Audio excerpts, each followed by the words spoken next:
Son poids lourd a flirté avec le podium tout le week-end.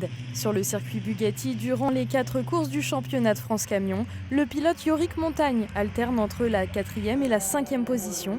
Et chose étonnante, son Renault Trucks roule à l'huile de colza. En termes de conduite, ça ne change rien du tout. On n'a pas de grande différence qu'avec un gasoil classique, on va dire.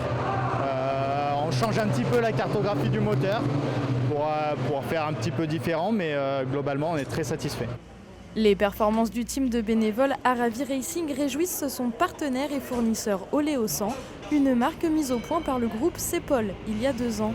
On s'installe progressivement comme l'un des acteurs majeurs de la transition énergétique dans le transport de poids lourds. Et donc ça prouve que la technologie Oleosan est un produit performant qui permet aux camions d'avoir des pointes de vitesse significatives. Là on les entend derrière, alors c'est pas les mêmes évidemment, mais il y a le bruit de la course, on est en direct.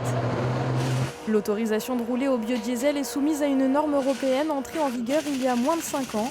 Le groupe agro-industriel Avril, dont le credo est de servir la terre, y travaille depuis une vingtaine d'années. Son carburant 100% renouvelable Oleosan fait aujourd'hui sa fierté. L'agriculteur sartois Dominique Defay nous en explique la recette.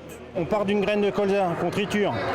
Donc en gros on obtient 45% d'huile d'une graine de colza. Le reste c'est des tourteaux. Et donc cette huile, après il y a tout un process de filtration, etc., de traitement pour arriver à avoir ce carburant qui est très très efficace.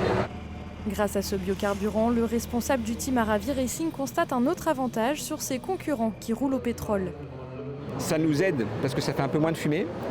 Et nous, ce qui nous intéresse, c'est tout l'aspect CO2, etc. Et voilà, c'est un premier pas pour la course de camion.